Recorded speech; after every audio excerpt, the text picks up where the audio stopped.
নমস্কার। আপনারা দেখছেন আধ্যাত্মিক ভারত। ভারত পৃথিবীর শান্তির কথা বলে।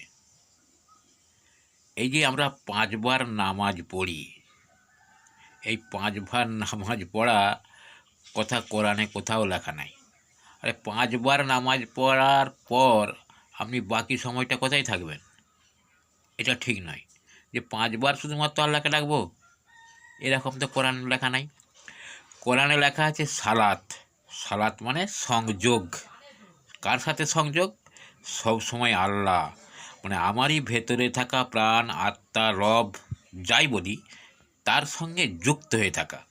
মানে আমি যদি তার সঙ্গে সব সময় যুক্ত থাকি, তাহলে আমি যখনই কোনো দোকানদার হই, আমি যদি দোকান দিই, আমি ওজনে কম দিলে আমি যদি ভাবি যে আমি আল্লাহর সঙ্গে যুক্ত আছি, আমি ওজনে কম দেব না। এটা হচ্ছে সালাত। মানে যুক্ত আছেন, সংযোগ হয়ে আছেন আল্লাহর সাথে, প্রাণের সাথে, আত্মার সাথে, রুহুর সাথে। আমি মিথ্যা কথা বলবো না। মিথ্যা কথা বলতে গেলেই তোমাকে কেউ মনে করিয়ে দিচ্ছে সালাত। আমি অসৎ পথে চলবো না। চলতে গেলেই কেউ তোমাকে মনে করিয়ে দিচ্ছে তুমি সবসময় সংযুক্ত হয়ে আছো সেই প্রাণের সাথে, আল্লাহর সাথে, রুহুর সাথে। এই হচ্ছে সালাত। নামাজ মানে প্রার্থনা, ফার্সি কথা। কোনো দিন এর সঙ্গে ওর সঙ্গে মেলে? আরে এ তো হাদিসে কেউ না কেউ লিখে দিয়ে গেছে।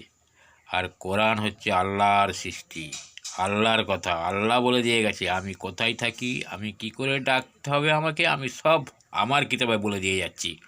কিন্তু তার জন্য তুমি নিজে নিজে ডাকতে পারবে না, তোমাকে অবশ্যই গুরু ধরতে হবে। তাহলে নামাজ আর সালাত এর পার্থক্যটা বুঝে গেলেই আমি অন্যায় করব না, আমি আল্লাহর সঙ্গে যুক্ত আছি, প্রাণের সঙ্গে যুক্ত আছি, সালাতে আছি।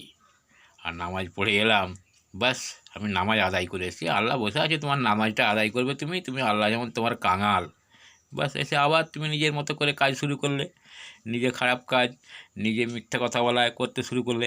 এটা নয়। এটা হচ্ছে নামাজ মানে কিচ্ছু নাই, প্রার্থনা।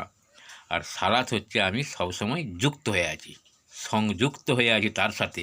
আমি যেটা খারাপ করতে গেলেই আমাকে কেউ না কেউ পিছন থেকে টেনে ধরছে, আমি সালাতে আছি। ধন্যবাদ। আজ এই পর্যন্ত। সবাই সুস্থ থাকবেন, ভালো থাকবেন। আধ্যাত্মিক ভারত, ভারত পৃথিবীর শান্তির কথা বলে।